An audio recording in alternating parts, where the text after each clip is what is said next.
The smog-cloaked skylines of Chinese cities aren't just an eyesore, they're affecting the health of Chinese citizens. A report published in the Lancet Medical Journal says that air pollution in China is responsible for between 350,000 to 500,000 premature deaths every year. ये video है उस China का जो बर्बादी की कगार पर खड़ा था। लोग शहर छोड़कर भागने को मजबूर थे और सरकार बिल्कुल बेबस। ग्लोबल बर्डन ऑफ डिजीजेस की इस रिसर्च को देखिए, जिसके अकॉर्डिंग PM 2.5 यानी कि हवा में मौजूद छोटे पॉल्यूटेंट पार्टिकल से 2019 में ही चीन में लगभग 14 लाख लोगों की मौतें हुई थी। उस टाइम चीन की हवा इंडिया से कई गुना ज्यादा खराब थी, लेकिन आज 2024 में हालात बदल चुके हैं और आज का चाइना कुछ ऐसा दिखता है। हवा दिन ब दिन साफ होती जा रही है, पेड़ पौधों की संख्या कई गुना बढ़ गई है और लोगों को पहले की तरह मास्क लगाकर घूमने की जरूरत भी नहीं पड़ती। लेकिन सवाल उठता है कि कैसे, आखिर कैसे चाइना के बद से बदतर हालात सुधरे और क्या इंडिया भी उनकी प्रैक्टिसेस को फॉलो करके अपने यहाँ का पॉल्यूशन कम कर सकता है? इसको गहराई से समझने के लिए पहले चलते हैं 2013 के उस दौर में, जब चाइना के लोग शहरों में बेतहाशा प्रदूषण के चलते पलायन कर रहे थे। चाइना की कैपिटल है बीजिंग और वहाँ की हवा इतनी जहरीली हो चुकी थी कि लोगों को बिना मास्क के सांस लेना मुश्किल हो गया था। इस प्रॉब्लम को एयरपोकैलिप्स नाम दिया गया, जिससे बचने के लिए लोग शहर छोड़कर भागने पर मजबूर थे और जो वहाँ रह भी रहे थे उनके बच्चे दिन ब दिन बीमार होते जा रहे थे। इससे न सिर्फ उनके और उनके परिवार की सेहत पर असर पड़ रहा था, बल्कि चीन की इकोनॉमी भी डगमगाने लगी थी। एपिक की इस न्यूज को देखिए। चाइना ने पॉल्यूशन से लड़ने के लिए 2011 में ही शोगैंग प्लांट को बंद करवा दिया ताकि बीजिंग की गंदी हवा को थोड़ा सा ही सही साफ किया जा सके। लेकिन तब जब इस देश का सबसे बड़ा शहर दुनिया का सबसे ज्यादा पॉल्यूटेड शहर बन गया, इसके अगेंस्ट कई सारे प्रोटेस्ट शुरू हुए। तब जाकर सरकार ने इस पर स्ट्रिक्ट एक्शन लेना शुरू किया और फिर आगाज हुआ चाइनाज वॉर ऑन पॉल्यूशन का। दोस्तों, हमारे शहर भी रहने लायक नहीं बचे हैं और इंडिया को भी ऐसी ही वॉर ऑन पॉल्यूशन छेड़नी होगी, वरना वो दिन दूर नहीं जब दिल्ली इंडिया की नहीं पॉल्यूशन की वर्ल्ड कैपिटल बन जाएगी। इस बात को और आसानी से समझने के लिए आइए एक चार्ट देखते हैं। इस चार्ट को बनाने के लिए हमने World Health Organization IQ Air World Air Quality Report और Global Burden of Diseases Study की रिपोर्ट्स की मदद ली है। ये दिखाता है कि कैसे 2013 से 2024 के बीच चाइना ने अपना PM 2.5 लेवल कम किया, जबकि इंडिया में सिर्फ नाम मात्र का ही बदलाव आया है।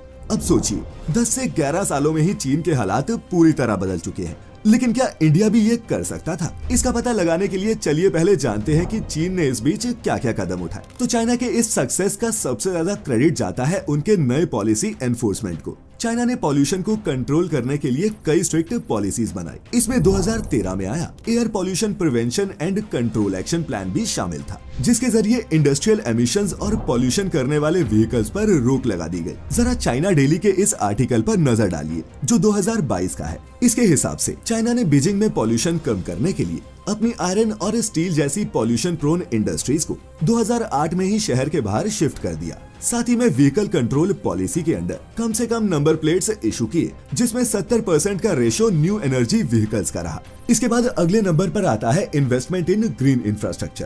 अर्थ.org की 2021 की रिपोर्ट के हिसाब से चीन की गवर्नमेंट ने अग्रेसिव एफॉरेस्ट्रेशन और रिफॉरेस्ट्रेशन प्रोग्राम चलाए, जिसके तहत 12 प्रांतों में 35 अरब से ज्यादा पेड़ लगाए गए। इसमें $100 अरब से भी ज्यादा का खर्च आया, जिसकी वजह से चीन का फॉरेस्ट्री एक्सपेंडिचर अमेरिका और यूरोप से भी ज्यादा हो गया था और ग्लोबल एवरेज का ट्रिपल पहुंच चुका था। अब दोस्तों, आप ही सोचिए, जब इतने पेड़ लगाए गए तो वहाँ कितनी हरियाली हुई होगी। अपनी इस मुहिम को एक नए लेवल पर ले जाने के लिए ब्लू स्काई प्लान भी लाया गया। इसका स्पेसिफिकली टारगेट था इंडस्ट्रियल पॉल्यूशन और फॉसिल फ्यूल बर्निंग को कम करना। In fact D space at MIT के एक research paper local official and polluter accountability in China's environmental inspections के हिसाब से चाइना अपनी एयर क्वालिटी मेजर करने के लिए सैटेलाइट टेक्नोलॉजी का इस्तेमाल कर रहा था, ताकि हर समय एयर क्वालिटी को ट्रैक करना आसान रहे। यहाँ तक कि पॉल्यूशन जल्द से जल्द खत्म करने के लिए सेंट्रल गवर्नमेंट लोकल अथॉरिटीज से रेगुलर प्रोग्रेस रिपोर्ट्स लेने लगी, ताकि थोड़ा सा भी फेलियर दिखते ही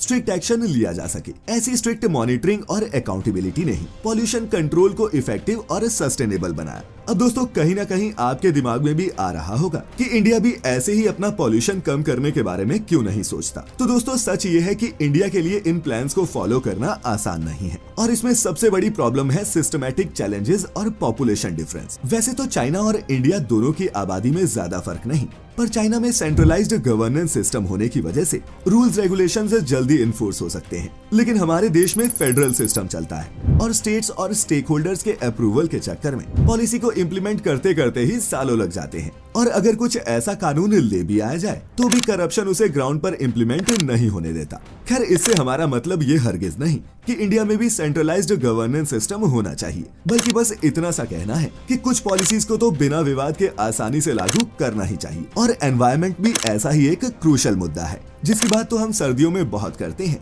लेकिन किसी इलेक्शन का ये मुद्दा बनता नजर नहीं आता। इसके अलावा इंडिया के पास फंडिंग और रिसोर्सेज भी काफी लिमिटेड हैं। जैसे हमने देखा कि चाइना ने पॉल्यूशन को मॉनिटर करने के लिए रियल टाइम मॉनिटरिंग और सैटेलाइट ट्रैकिंग सिस्टम इस्तेमाल किया, जो इंडिया के पास है ही नहीं। हमारे देश में पब्लिक अवेयरनेस भी एक बड़ी दिक्कत है। इसका अंदाजा आप आजकल सोशल मीडिया पर वायरल हो रही इस क्लिप को देखकर लगा सकते हैं। इसमें लोग यमुना नदी के पॉल्यूटेड पानी के झाग से बाल धो रहे हैं, छठ पूजा के सारे रिचुअल्स भी कर रहे हैं, या फिर यूं कहें कि करने को मजबूर हैं। असल में दोस्तों, हमारे पास एनफोर्समेंट एजेंसीज की सख्त कमी है जो इंडस्ट्रियल और व्हीक्यूलर पॉल्यूशन को स्ट्रिक्टली मॉनिटर कर सके। सरकार की लापरवाही का एक और सबूत ये है कि इंडिया का इकोनॉमिक मॉडल अभी तक फॉसिल फ्यूल्स पर ही निर्भर है, क्योंकि इंडस्ट्रियल ग्रोथ और एनर्जी नीड्स के लिए सस्ते फॉसिल फ्यूल की जरूरत पड़ती है, जबकि चीन अपनी इकोनॉमी काफी हद तक रिन्यूएबल्स पर शिफ्ट कर चुका है। हमारा देश अभी भी कोयले और तेल पर निर्भर है, जो पॉल्यूशन को कम करने में रुकावट डालता है। लेकिन दोस्तों, जहाँ चाह होती है वहाँ राह भी मिल जाती है।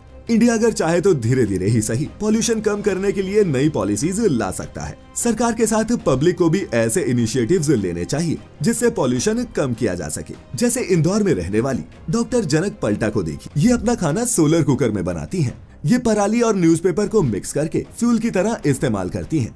इनके घर में सोलर पैनल के साथ साथ विंड मिल भी है, जिससे जनरेट होने वाली पावर से उनके घर की बिजली के अलावा कई स्ट्रीट लाइट्स भी जलती हैं। अब अगर इंडिया के हर घर में ऐसी चीजें फॉलो होना शुरू हो जाए, इससे क्या पॉल्यूशन को कम करने में मदद मिल पाएगी? नीचे कमेंट्स में अपनी राय जरूर लिखें। खैर दोस्तों, आज इंडिया की कैपिटल दिल्ली में वो वक्त आ चुका है जब लोग शहर छोड़कर जाने पर मजबूर होते जा रहे हैं। VOA की एक रिपोर्ट में ऐसे कई परिवार शामिल हैं जो हेल्थ कंसर्न्स की वजह से टेम्पररीली या फिर परमानेंटली दिल्ली छोड़कर जा चुके हैं। लेकिन ये सब वो लोग हैं जो रिलोकेशन या फिर दूसरे शहर में जाकर रहने के खर्चे उठा सकते हैं।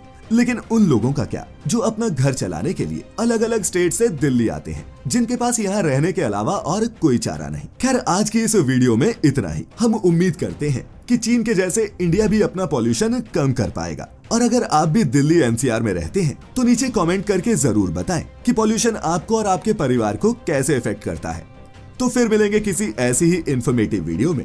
तब तक के लिए आपका बहुत बहुत शुक्रिया।